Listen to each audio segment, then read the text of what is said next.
Good morning students.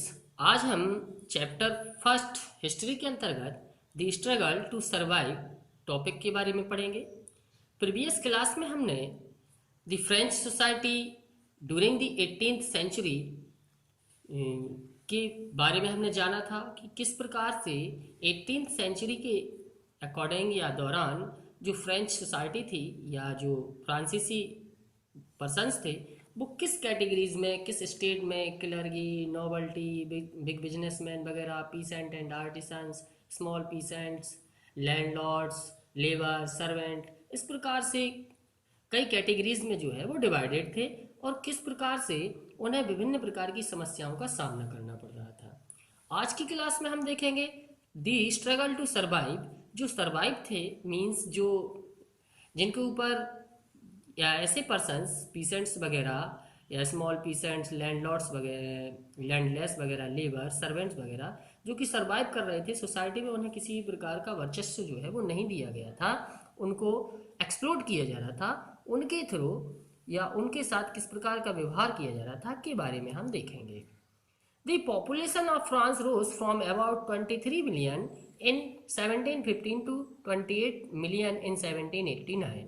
यदि हम बात पॉपुलेशन की करें तो फ्रांस की पॉपुलेशन 23 मिलियन थी 1715 में, जो कि 1789 में 28 मिलियन हो गई। मींस पॉपुलेशन जो है वो कंटिन्यू इंक्रीज होती जा रही थी। This led to a rapid increase in the demands of food grain. और यही कारण था कि जो फूड ग्रेन थे मीन्स भोजन की जो आवश्यकता थी उसमें डिमांड बढ़ती जा रही थी। Production of grain could not keep pace with the demand. और यदि हम बात उत्पादन की करें, प्रोडक्शन ऑफ ग्रेन की करें, तो वो उस गति से नहीं बढ़ रहा था जिस प्रकार से जो वहाँ की पॉपुलेशन है वो बढ़ रही थी या डिमांड बढ़ रही थी। So the price of bread which was the staple diet for the majority was rose rapidly. अतः जो फूड ब्रेड थी मीन्स खाने के लिए जो यूज करते थे, मूल्य था उसका, प्राइस था उसका, वो बढ़ता जा रहा था और बहुत तेज गति से बढ़ रहा था। Most worker were employed as labour in work of other owner fixed their wage. और यदि हम बात इस सर्वाइव सोसाइटी की करें तो उसमें जो भी लेबर्स थे या सॉरी जो भी एम्प्लॉयड थे वो सभी जनरली लेबर से बिलोंग करते थे या मजदूर थे, और वह इतना नहीं कमा पाते थे कि वह इस बढ़ती हुई कीमत को फेस कर सकें। वट वेज डिड उन्हें जो वेज मिलता था भत्ता वो कम था। But wages did not keep pace with the rise of price. अतः वह प्राइस के अनुसार नहीं था। So the gap between the poor and the rich widened. और इस प्रकार से देखा गया कि जो रिच पर्सन्स थे एंड पुअर पर्सन्स थे इनके बीच का जो गैप है वो बढ़ता जा रहा था। मीन्स रिच पर्सन और रिच एंड पुअर पर्सन जो है वो और पुअर होता जा रहा था। Things become worse whenever drought or hail reduce the harvest. This led to subsistence crisis।